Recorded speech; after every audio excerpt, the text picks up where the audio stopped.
अब स्टडी करेंगे हम importance of principle of management. तो फर्स्ट है कि मैनेजर्स जो प्रिंसिपल ऑफ मैनेजमेंट की स्टडी करते हैं उन वो रियलिटी को, मैनेजमेंट की प्रॉब्लम्स को ज़्यादा अच्छे से समझ पाते हैं, ज़्यादा अच्छे से देख पाते हैं। Manager with useful insight into reality. जो मैनेजर्स रहते हैं वो मैनेजमेंट की प्रॉब्लम्स और रियल वर्ल्ड सिचुएशंस उनको और ज़्यादा अच्छे से समझ पाते हैं जब उनको प्रिंसिपल्स ऑफ मैनेजमेंट का नॉलेज होता है। इससे उनका नॉलेज भी इंक्रीज होता है, उनकी एबिलिटी भी इंक्रीज होती है और उनकी अंडरस्टैंडिंग भी बढ़ती है मैनेजरियल प्रॉब्लम्स को समझने की, जिससे मैनेजर अपनी पास्ट मिस्टेक से सीखते हैं और रिकरिंग प्रॉब्लम्स जो बार बार होती है उनको ज़्यादा अच्छे से और ज़्यादा जल्दी सॉल्व कर पाते हैं। इससे मैनेजर्स की इफिशिएंसी भी इंक्रीज होती है। मैनेजर्स वेस्टेज को मिनिमाइज कर पाते हैं, डुप्लीकेशन को मिनिमाइज कर पाते हैं। जैसे एक मैनेजर रूटीन टाइप का जो वर्क है अपने सबॉर्डिनेट पे छोड़ देता है और सिर्फ एक्सेप्शनल सिचुएशन से डील करता है, तो ये एक्चुअली प्रिंसिपल ऑफ डेलीगेशन है। तो प्रिंसिपल ऑफ डेलीगेशन से अगर किसी पर्सन को या किसी मैनेजर को नॉलेज होगा तो वो कुछ ऐसे वर्क जो रिकरिंग नेचर के हैं, रूटीन नेचर के हैं, डेली होने वाले हैं, वो अपने सबॉर्डिनेट पे छोड़कर जो एक्सेप्शनल सिचुएशन है उनसे डील कर कर अपना जो फोकस है इम्पोर्टेंट मैटर पे रख सकता है। तो ये सारे प्रिंसिपल्स जो हैं एक मैनेजर के नॉलेज, एबिलिटी और अंडरस्टैंडिंग को बढ़ाते हैं। तो मैनेजर जिसके पास मैनेजमेंट के प्रिंसिपल्स का नॉलेज होता है वो सिचुएशंस को उस नज़रिए से देख पाता है जो एक नॉर्मल मैनेजर जिसको प्रिंसिपल्स का नॉलेज नहीं है वो नहीं देख पाता है। Optimum utilization of resources. Optimum utilization of resources होता है ऑर्गेनाइजेशन में, क्योंकि जो रिसोर्सेज हैं वो लिमिटेड हैं, भले ही वो ह्यूमन रिसोर्स हो या मटेरियल रिसोर्स हो, इसीलिए रिसोर्सेज का ऑप्टिमम यूज जो है बहुत ज़रूरी है। ऑप्टिमम यूज का सिंपल मतलब है कि मैक्सिमम बेनिफिट हो और मिनिमम कॉस्ट हो, कम से कम लागत में ज़्यादा से ज़्यादा प्रोड्यूस किया जाए, उसी को ऑप्टिमम यूटिलाइजेशन बोलते हैं। तो ऑप्टिम प्रिंसिपल जो मैनेजर प्रिंसिपल का जिनको नॉलेज होता है और वो कॉज एंड इफेक्ट रिलेशनशिप को जो अच्छे से समझते हैं वो एक अच्छा प्रिडिक्शन कर सकते हैं, एंटिसिपेशन कर सकते हैं और जजमेंट कर सकते हैं। तो वो ट्रायल और एरर मेथड पे ज़्यादा डिपेंडेंट नहीं होते हैं। ट्रायल और एरर मेथड से होने वाले वेस्टेज से वो बाहर निकल सकते हैं। कॉज एंड इफेक्ट रिलेशनशिप हमने प्रीवियस क्लास में पढ़ी थी, जिससे किसी चीज एक चीज और दूसरे चीज एक इवेंट और दूसरे इवेंट के बीच में जो रिलेशनशिप होती है वो कॉज एंड इफेक्ट रिलेशनशिप से हम स्टडी करते हैं, जिससे कॉज से इफेक्ट को प्रिडिक्ट किया जा सकता है और इफेक्ट से कॉज को प्रिडिक्ट किया जा सकता है। तो ट्रायल और एरर मेथड जो है जिसमें हम हर एक चीज़ ट्राई करते हैं, जब वो चीज़ फेल होती है तो वेस्टेज होता है, फिर कुछ और ट्राई करते हैं, फिर फेल होती तो वेस्टेज होता है, जब तक एक सक्सेसफुल चीज़ हमें नहीं मिलती उसको हम ट्रायल एंड एरर मेथड कहते हैं। तो ट्रायल एंड एरर मेथड जो है वो वेस्टेज को बढ़ाती है। तो कॉज एंड इफेक्ट रिलेशनशिप से प्रिडिक्शन करना, एंटिसिपेशन करना इजी हो जाता है, तो ट्रायल और एरर अप्रोच से बाहर आया जा सकता है। तो प्रिंसिपल मैनेजमेंट के अंदर मैनेजरियल डिस्क्रिएशन को गाइड करते हैं। डिस्क्रिएशन का मतलब होता है खुद के जजमेंट्स और खुद के एक्शंस, उसको हम डिस्क्रिएशन बोलते हैं। मतलब परमिशन होना, कुछ चीज़ को खुद से करने की परमिशन होने को हम डिस्क्रिएशन बोलते हैं। तो मैनेजर को ऑर्गेनाइजेशन में कंप्लीट डिस्क्रिएशन होती है, लेकिन ये जो प्रिंसिपल्स ऑफ मैनेजमेंट हैं उसके इस डिस्क्रिएशन को गाइड करते हैं, उसको सही जजमेंट वो सही डिसीजंस ले, इसके लिए प्रेरित करते हैं या उसकी इंफॉर्मेशन को या नॉलेज को, एबिलिटी को बढ़ाते हैं जिससे वो करेक्ट जजमेंट ले पाए। सो डिसीजन जो है वो प्रीजुडिस और बायसनेस पे नहीं होना चाहिए। प्रीजुडिस का मतलब है अपनी किसी चीज़ के बारे में पहले से ही जजमेंट होना या किसी चीज़ के बारे में इंक्लाइंड होना, किसी चीज़ के टूवर्ड्स प्रिफरेंस होना। जो डिसीजंस हैं वो लॉजिकल होना चाहिए और बेस्ड ऑन प्रिंसिपल्स होना चाहिए, तो ही रिसोर्सेस ऑप्टिमली यूज होंगे ऑर्गेनाइजेशन में। जैसे एनुअल बजट डिसाइड करते टाइम एक मैनेजर को किस चीज को इम्पोर्टेंस देना चाहिए? तो एक मैनेजर को इम्पोर्टेंस देना चाहिए principle of contribution to a organizational objective. Annual budget decide करते टाइम कि कहाँ पर कितना पैसा इन्वेस्ट करना चाहिए, तो यहाँ पर पर्सनल प्रेफरेंस नहीं होना चाहिए, जैसे कि उसको एक पर्टिकुलर टाइप का प्रोडक्ट ज़्यादा पसंद है तो वो उसमें इन्वेस्ट करे। उसको उस प्रोडक्ट के अंदर बजट में ज़्यादा बेनिफिट देना चाहिए जो ऑर्गेनाइजेशन के ऑब्जेक्टिव को ज़्यादा अच्छे से पूरा करेगा। तो पर्सनल प्रेफरेंस, प्रीजुडिस, बायसनेस नहीं होना चाहिए, और लॉजिकल और डिसीजन जो है वो बेस्ड ऑन प्रिंसिपल्स होना चाहिए। Now scientific decision. Scientific decision का मतलब लॉजिकल डिसीजन, थॉटफुल डिसीजन, सोच समझ के लिए जाने वाले डिसीजन, रैशनल डिसीजन। तो प्रिंसिपल्स ऑफ मैनेजमेंट का जिस मैनेजर को नॉलेज होता है वो एक थॉटफुल जस्टिफिएबल डिसीजंस ले पाता है, और वो डिसीजंस जो है बेस्ड ऑन फैक्ट रहते हैं। डिसीजंस जो है वो टाइमली होना चाहिए, रियलिस्टिक होना चाहिए, और मेजरमेंट और इवेलुएटेड होने वाले होना चाहिए। तो इस टाइप के डिसीजन एक मैनेजर ले पाता है जो बेस्ड ऑन लॉजिक हो, जो एक प्रैक्टिकल हो मतलब थॉटफुल हो, ऐसे ही नहीं कि कुछ भी उसने मन से बोल दिया, सोच समझ के प्रॉपर प्लानिंग के साथ। तो principles of management logical decision, scientific decisions लेने में हेल्प करते हैं। तो management principle help in thoughtful decision making, logic पे ज़्यादा इम्पोर्टेंट रहता है, बेसिस रहता है, ब्लाइंड फेथ पे नहीं। जो इसी वजह से जो प्रिंसिपल ऑफ मैनेजमेंट के अंदर जो डिसीजन लिए जाते हैं वो बायसनेस और प्रीजुडिस से फ्री होते हैं। हमारा जो बिजनेस इन्वायरमेंट है वो एवर चेंजिंग है। लोगों की हैबिट्स, लोगों के टेस्ट, टेक्नोलॉजी, ये सब चीज़ें चेंज होती रहती हैं, लॉज चेंज होते रहते हैं। तो इन चेंजेस के अकॉर्डिंग ऑर्गेनाइजेशन को चेंज करना पड़ता है। तो यहाँ ये चीज़ लिखी गई है कि प्रिंसिपल्स जो हैं वो चेंज हो सकते हैं, principles can be modified. Managers principles को अपनी रिक्वायरमेंट के अकॉर्डिंग, जैसी इन्वायरमेंट में रिक्वायरमेंट होती है उसके अकॉर्डिंग प्रिंसिपल्स को अप्लाई करता है। प्रिंसिपल्स को हमने कैरेक्टरिस्टिक्स में पढ़ा था कि ये इनएग्जैक्ट साइंस है, इनको एज इट इज अप्लाई नहीं किया जाता, और ये जो प्रिंसिपल्स हैं ये गाइडलाइंस हैं, किसी भी प्रॉब्लम का रेडीमेड सॉल्यूशन प्रोवाइड नहीं करते। तो मैनेजमेंट प्रिंसिपल्स जो हैं वो फ्लेक्सिबल हैं और चेंज किए जा सकते हैं डायनामिक बिजनेस इन्वायरमेंट में। डायनामिक बिजनेस इन्वायरमेंट का मतलब एवर चेंजिंग। जैसे एग्जांपल के लिए डिवीजन ऑफ वर्क।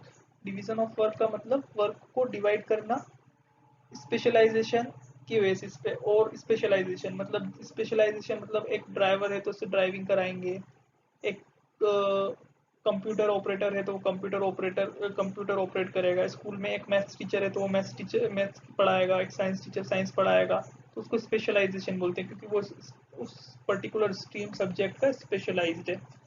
तो ये एक प्रिंसिपल है कि ऑर्गेनाइजेशन में भी ऐसा होता है कि वर्क को डिवाइड किया जाता है on the basis of specialization and expertise of a employ और की एक्सपर्टाइज के बेसिस पर।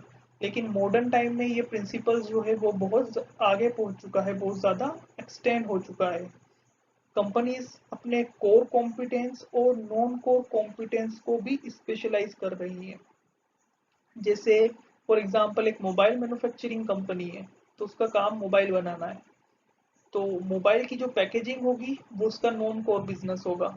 तो वो नॉन कोर बिजनेस को भी स्पेशलाइज करते हैं, और जो उनका मेन कोर कॉम्पिटेंस है, कोर बिजनेस है, उसको भी वो स्पेशलाइज करते हैं।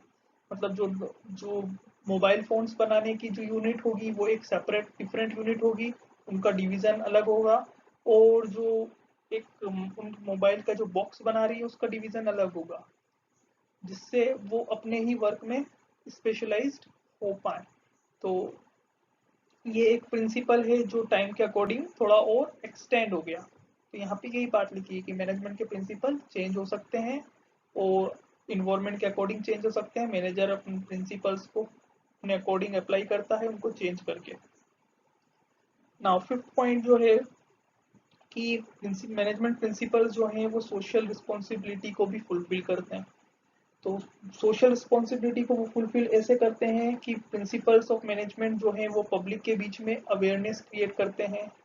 बिजनेस जो कि लिमिटेड कंपनीज हैं उनको फोर्स करते हैं कि वो अपनी सोशल रिस्पॉन्सिबिलिटीज को फुलफिल करें।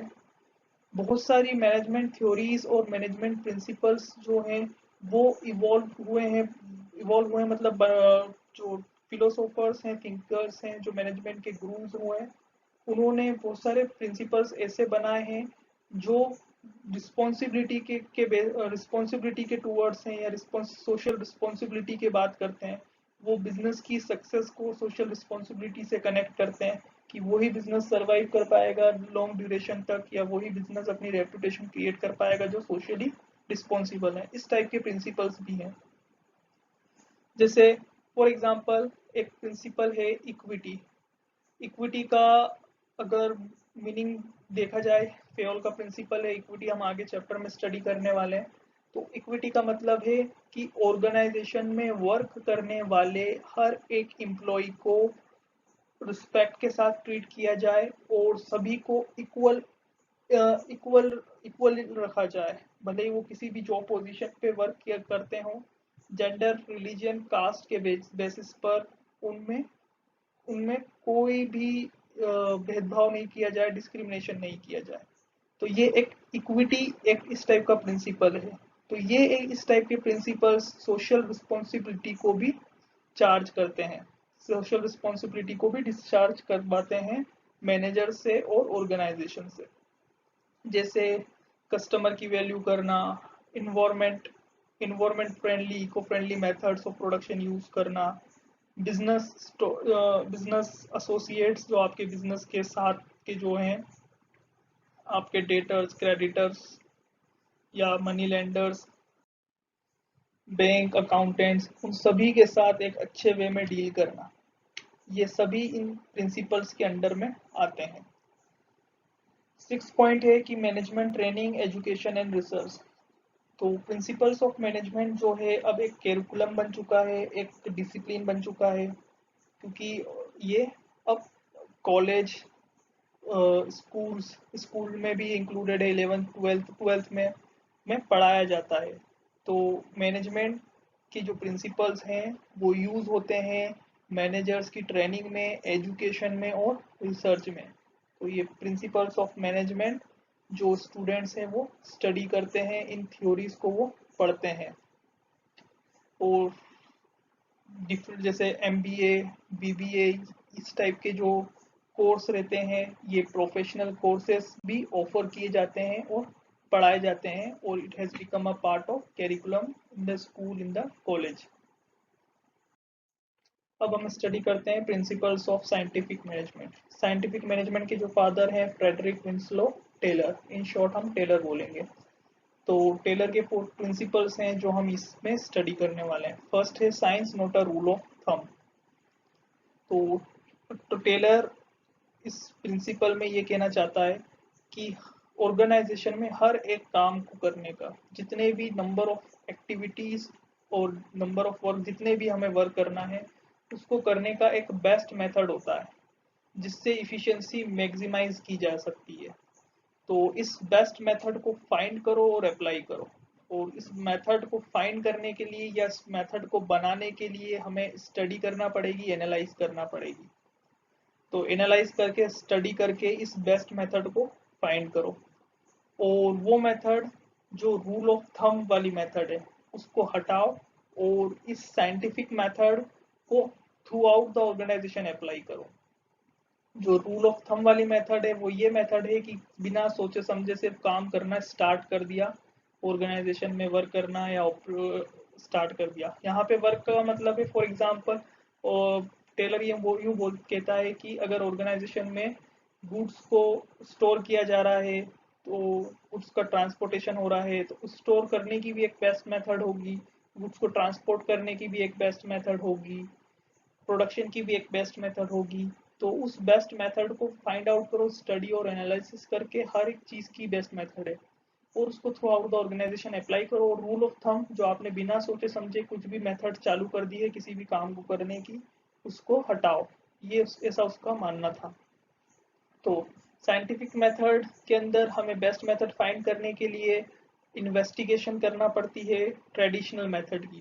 ट्रेडिशनल मेथड वही रूल ऑफ थंब वाली जो ओल्ड मेथड हम यूज कर रहे थे, उस मेथड की इन्वेस्टिगेशन करना पड़ती है, स्टडी करना पड़ता है, एनालाइज करना पड़ता है। और उस एनालाइज करने के लिए हमारे पास वर्क स्टडी टेक्निक है, जो हम बाद में स्टडी करेंगे। फिर उस मेथड को यूनिफाई करके एक बेस्ट स्टैंडर्ड मेथड बनाओ, और इस बेस्ट स्टैंडर्ड मेथड को पूरी ऑर्गेनाइजेशन के अंदर अप्लाई करो।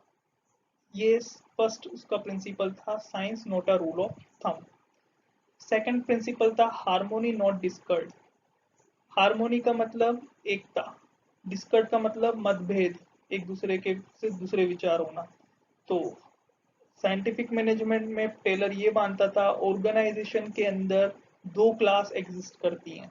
एक होती है वर्कर्स की क्लास, मतलब वर्कर्स का ग्रुप, और दूसरा होता है मैनेजर्स का ग्रुप। वर्क मैनेजर्स का काम होता है वर्कर्स से वर्क कराना।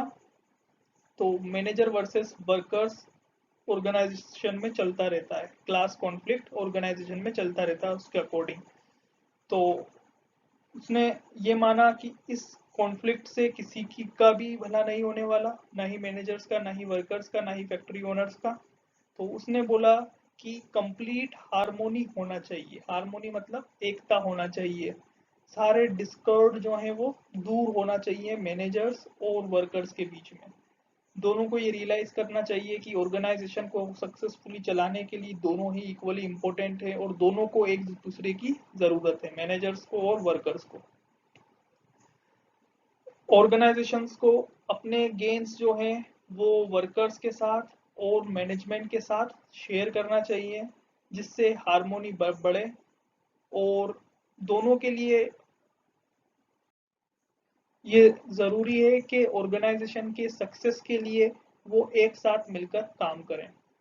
तो एम्प्लॉयर जो है वो सक्सेसफुल नहीं हो सकता, ऑर्गेनाइजेशन सक्सेसफुल नहीं हो सकती, जब तक एम्प्लॉयज जो है वो सेटिस्फाइड नहीं है, और या एम्प्लॉयज की कोई डेवलपमेंट नहीं हो रही, या प्रोस्पेरिटी नहीं है, कोई विकास नहीं है, तो ऑर्गेनाइजेशन जब तक सक्सेसफुल नहीं हो सकती, ऐसा टेलर का मानना था। तो वो सजेस्ट करता था हार्मोनी क्रिएट होना चाहिए ऑर्गेनाइजेशन में वर्कर्स और मैनेजर्स के बीच में। थर्ड प्रिंसिपल है कोऑपरेशन नॉट इंडिविजुअलिज्म। तो जो हमने प्रीवियस स्टडी किया हार्मोनी नॉट डिस्कॉर्ड, वो प्रिंसिपल का एक्सटेंशन ही ये प्रिंसिपल है। उस प्रिंसिपल को एक्सटेंड करके ही ये प्रिंसिपल बनाया गया है। और तो इसके अकॉर्डिंग कोऑपरेशन होना चाहिए लेबर और मैनेजमेंट के बीच में, और इंडिविजुअलिज्म नहीं होना चाहिए, किसी एक इंडिविजुअल को प्रेफरेंस नहीं मिलना चाहिए, एक पूरी टीम होना चाहिए, टीम स्पिरिट होना चाहिए। सो जो कॉम्पिटिशन्स रहता है वो रिप्लेस होना चाहिए कोऑपरेशन के बीच, कोऑपरेशन से। और ये रियलाइज करना चाहिए कि दोनों को एक दूसरे की नीड है। हो सकता है ये वाला जो प्रिंसिपल है ये आपको प्रीवियस जैसा ही लगे, लेकिन थोड़ा सा ये डिफरेंट है। ये सेम वही, लेकिन इसको में थोड़ी सी और एक दो चीजों को ऐड किया गया है। जैसे मैनेजमेंट को जो वर्कर्स हैं उनकी बातों को सुनना चाहिए, उनके सजेशंस एडवाइस को अंडरमाइन नहीं करना चाहिए या इग्नोर नहीं करना चाहिए। और वैल्यूबल सजेशंस के लिए जो एम्प्लॉयज देते हैं उसके लिए उनको रिवॉर्ड भी मिलना चाहिए, अगर वो सजेशन ऑर्गेनाइजेशन के लिए रियली हेल्पफुल है तो। और फिर उसने ये भी बोला कि जो मैनेजर्स हैं और जो मैनेजमेंट, उसको paternalistic style of management follow करना चाहिए। पैटर्नल और मैटरनल, पैटर्नल मतलब एक फादर की तरह, मैटरनल मतलब एक मदर की तरह। मतलब एम्प्लॉयज को एज अ, जैसे वो एम्प्लॉयज को पैटर्नली डील करना चाहिए, paternalistic style of management follow करना चाहिए एम्प्लॉयर को। सो एम्प्लॉयर को एम्प्लॉयज की नीड्स की टेक केयर करना चाहिए। एम्प्लॉयज के बीच में जो वर्क है वो इक्वली डिवाइड होना चाहिए। मैनेजमेंट और वर्कर्स को इक्वल रिस्पॉन्सिबिलिटी होना चाहिए। तो ये सारी बातें उसने कोऑपरेशन और इंडिविजुअलिज्म में बोली। और all day long the management should work almost side by side with the workers, helping, encouraging and smoothing the way for them. मतलब throughout the process of production और थ्रू आउट द डे जो managers हैं वो workers के साथ खड़े रहें, उनको मोटिवेट करें, उनको हेल्प करें और ऑर्गेनाइजेशन के गोल अचीव करने में हेल्प करें। नेक्स्ट पॉइंट है development of each and every person to his or her greatest efficiency and prosperity. इस पॉइंट का मतलब ये है कि ऑर्गेनाइजेशन में वर्क करने वाला हर एक पर्सन, सबसे पहले तो उसको सिलेक्ट किया जाए तो साइंटिफिकली सिलेक्ट किया जाए। Each person should be selected scientifically. फिर उसको जब कोई जॉब असाइन की जाए या कोई वर्क उसको दिया जाए तो उसकी फिजिकल, मेंटल, इंटेलेक्चुअल कैपेबिलिटी के अकॉर्डिंग हो। अगर एक पर्सन है जो फिजिकली फिट नहीं है, बहुत लीन है, तो उससे आप एक डिफिकल्ट टास्क, एक फिजिकल टास्क नहीं करा सकते। तो जो वर्कर को मिल रहा है वो करने के लिए वो कैपेबल होना चाहिए, कॉम्पिटेंट होना चाहिए, फिजिकली भी, मेंटली भी और इंटेलेक्चुअली भी। कॉम्पिटेंट मतलब काबिल होना चाहिए उस काम को करने के लिए। तो फर्स्ट ऑफ ऑल हर एक पर्सन को साइंटिफिकली सिलेक्ट करो, फिर उसको वो काम करवाओ जो काम वो अच्छे से कर सकता है, जिससे इफिशिएंसी भी बढ़ेगी। अगर उसको कोई ट्रेनिंग की रिक्वायरमेंट है तो उसको ट्रेनिंग भी दो, जिससे वो वर्क को ज़्यादा अच्छे से सीखे और इफिशिएंसी बढ़े, वेस्टेज कम हो, वो भी ज़्यादा प्रोड्यूस करे, ज़्यादा अर्न करे, जिससे इफिशिएंसी भी बढ़ेगी और प्रोस्पेरिटी भी होगी, दोनों की, कंपनी की और वर्कर्स की। तो ये सब दे रखा है, जिससे हर एक एम्प्लॉय जो ऑर्गेनाइजेशन में वर्क कर रहा है वो अपनी ग्रेटेस्ट इफिशिएंसी पे वर्क कर पाएगा। तो यहाँ पर फर्स्ट 3 पॉइंट्स में ये डिस्कस किया है कि इंडस्ट्रीज की जो इफिशिएंसी है वो एक लार्ज एक्सटेंट पर, एक बड़े लेवल पर वो डिपेंड करती है ऑर्गेनाइजेशन में वर्क करने वाले एम्प्लॉयज के कॉम्पिटेंस पर। पर्सनल का मतलब यहाँ पे एम्प्लॉयज ही है, उनके कॉम्पिटेंस पर। कॉम्पिटेंस का मतलब उनकी काबिलियत पर। कुछ वर्कर्स को ट्रेनिंग देना पड़ती है जिससे वो एक बेस्ट मेथड सीख पाए, जो कि साइंटिफिक अप्रोच में हमने फाइंड करी है, जो फर्स्ट प्रिंसिपल था, science not the rule of thumb. तो टेलर का ये व्यू था कि जो इफिशिएंसी है ऑर्गेनाइजेशन में वो बनाई जा सकती है from the beginning of employ selection. सबसे पहले तो एम्प्लॉय को साइंटिफिकली सिलेक्ट करो और फिर ये जो हमने सब डिस्कस किया है उसको जॉब वो असाइन करो जो वो कर पाए, फिजिकली, मेंटली, इंटेलेक्चुअली फिट हो उस काम को करने के लिए। तो ही ऑर्गेनाइजेशन इफिशिएंट बन पाएगी और जो वर्कर्स हैं और कंपनी प्रोस्पायर कर पाएगी।